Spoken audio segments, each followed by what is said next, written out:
Assalamualaikum warahmatullahi wabarakatuh. Selamat pagi Ibu dan teman-teman semuanya. Kami dari kelompok 7 dengan saya Firda Anggiastagini dan rekan saya Novianti. izin mempresentasikan tentang strategi perkembangan fungsi eksekutif atau executive function. Baik, langsung saja kita ke pembahasan. Untuk pembahasan mengenai pengertian fungsi eksekutif akan dijelaskan secara terperinci oleh rekan saya Firda Anggiastagini. Disilakan. Baik, terima kasih kepada Saudari Novianti. Nah, kita lanjut ke pembahasan. Apa sih executive function itu?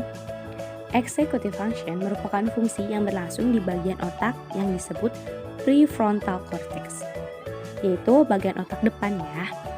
Secara terinci, fungsi tersebut adalah pada rentang atensi, ketekunan, pertimbangan, impuls, kontrol, organisasi, self-monitoring dan supervisi, pemecahan masalah, berpikir kritis, berpikir ke depan, belajar dari pengalaman, dan kemampuan untuk merasakan dan mengekspresikan emosi.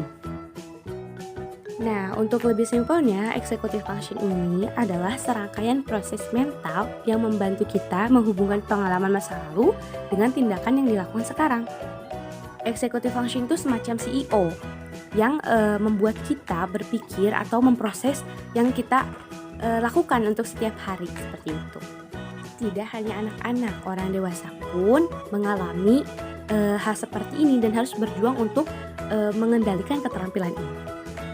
Hal ini juga berperan penting bagi kompetensi perilaku dan kemampuan bagi anak-anak yang beraktivitas maupun di prasekolah, anak sekolah hingga usia dewasa. Nah, riset perkembangan otak yang terbaru menunjukkan kepada kita bahwa pengalaman-pengalaman pada masa anak-anak memainkan peran itu ikut serta dalam membangun fondasi bagi keahlian kerja, tanggung jawab, dan pengembangan nalar ekonomi manusia.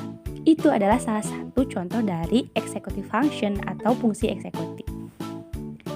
Selanjutnya, menurut Suryana tahun 2014 1.3 menjelaskan bahwa setiap anak dilahirkan dengan potensi yang merupakan kemampuan atau inherent component of ability. Nah, kemampuan ini tuh berbeda-beda dan terwujud karena interaksi yang dinamis antara keunikan individu dan adanya pengaruh dengan lingkungan. Jadi, dari keahlian tersebut, anak-anak itu perlu ada interaksi, perlu ada sokongan, perlu ada dukungan yang merangsang kemampuan tersebut menjadi keahlian seperti itu. Anak-anak tidak lahir dengan keahlian-keahlian mengatur dan mengendalikan. Mereka lahir dengan potensi untuk mengembangkan keahlian-keahlian tersebut. Jadi anak-anak itu lahir dengan kemampuan, bukan keahlian. Namun ketika kemampuan itu terus diasah, terus dirangsang, terus dikasih dukungan, maka kemampuan-kemampuan tersebut akan menjadi keahlian-keahlian di masa depan bagi anak. Selanjutnya, dalam behavioral neurology terdapat konsep 5 domain kognitif, yaitu attention atau perhatian. Adalah pemrosesan secara sadar sejumlah kecil informasi dari sejumlah besar informasi yang tersedia. Jadi, ketika anak menemukan informasi, mereka akan terfokus pada satu yang akan menjadi perhatian mereka, yang menarik menurut mereka. Lalu, yang kedua ada perception. Nah, perception ini seperti persepsi ya. Jadi pemikiran anak melalui rangkaian proses pada saat mengenali, mengatur dan memahami sensasi dari panca indera yang diterima dari rangsangan dalam kognitif rangsang visual.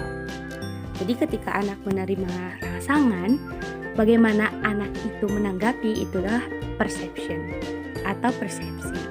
Lalu selanjutnya ada language atau bahasa. Nah, bahasa itu sudah kita ketahui ya bahwa itu adalah alat untuk berkomunikasi. Tentu saja menggunakan pemahaman yang bertujuan untuk berkomunikasi. Adanya bahasa membantu manusia untuk berkomunikasi dan menggunakan simbol untuk berpikir hal-hal yang abstrak dan tidak diperoleh melalui penginderaan. Oke, selanjutnya ada visual spasial atau pengenalan ruangan. Nah, hal ini merupakan fungsi kognitif yang kompleks mengenai tata ruang termasuk menggambar 2 atau 3 dimensi. Jadi kemampuan ini lebih lebih kompleks gitu dari yang lain-lainnya. Terakhir, ini yang sedang kita bahas, yaitu executive function.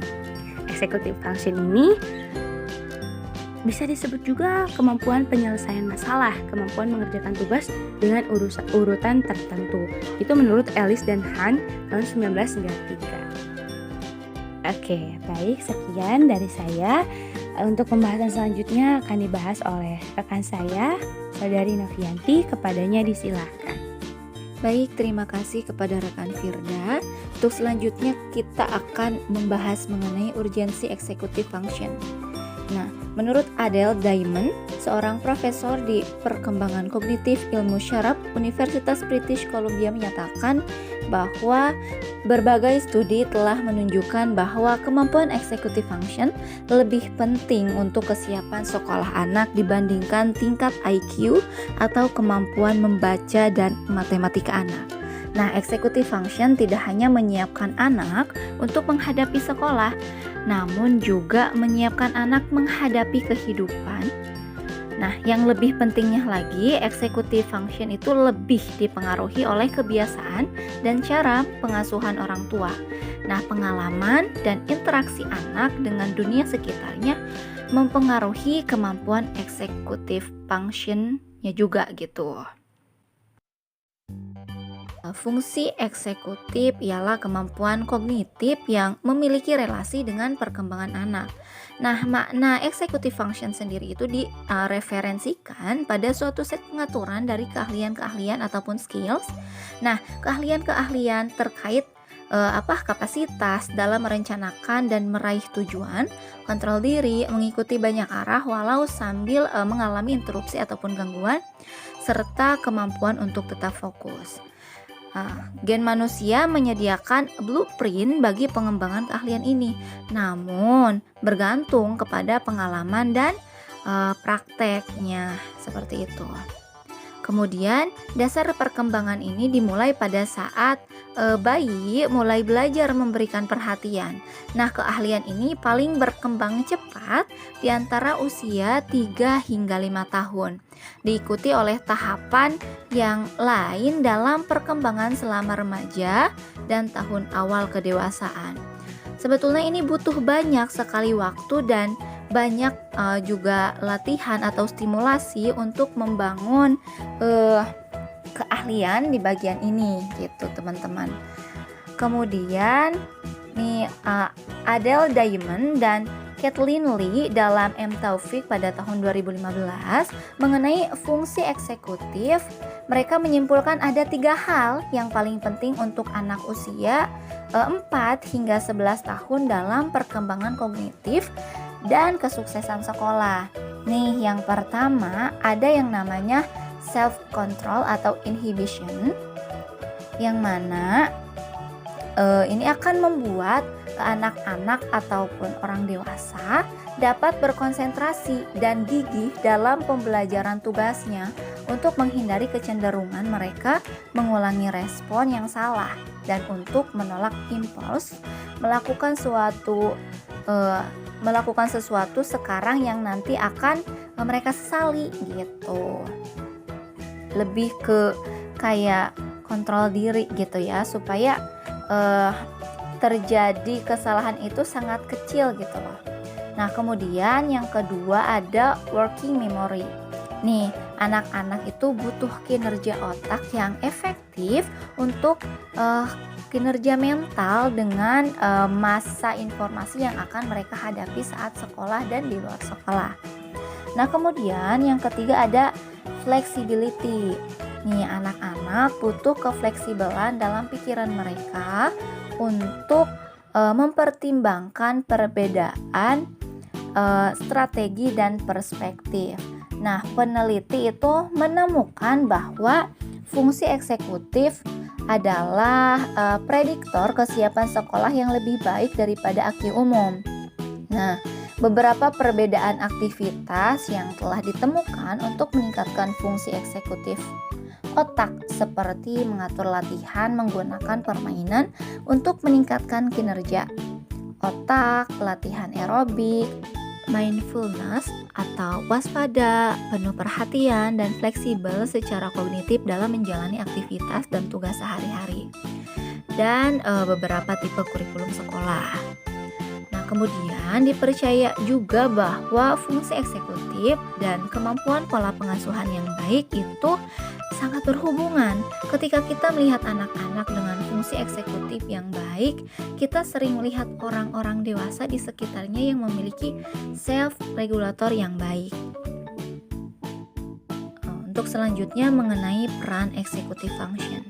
Nah, menurut Burgess dan Alderma pada tahun 2004 mendefinisikan fungsi eksekutif sebagai kemampuan individu dalam menentukan tujuan, cara mencapai keberhasilan serta beradaptasi dengan langkah-langkah tersebut. Nah, executive function brain merupakan bagian dari kemampuan proses kognitif yang dialami setiap individu manusia.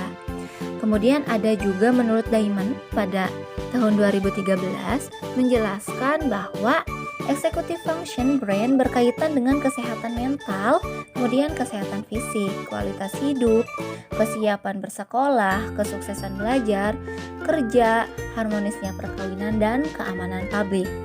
Hal ini dipaparkan Diamond berdasarkan hasil penelitian dan kajian kesehatan. Nah, kemudian rendahnya executive function brain dalam kajian kesehatan mental dikaitkan dengan faktor kecanduan obat terlarang, kemudian perilaku makan berlebihan atau obesitas, kurangnya kesadaran akan kesehatan, dan fungsi eksekutif yang baik dapat meningkatkan kualitas individu. Seperti itu. Nah, teman-teman, itulah beberapa penjelasan dari kami kelompok 7 dari kelas 2A PG PAUD mengenai strategi perkembangan fungsi eksekutif. Gitu. Tetap jalani protokol kesehatannya, sehat selalu, semangat terus sampai akhir semester nanti. Kayak ada satu quotes dari Napoleon Hill, "The man who does more than he is paid for will soon be paid more than he does." Terima kasih atas segala perhatian. Mohon maaf atas segala kekurangan. Assalamualaikum warahmatullahi wabarakatuh.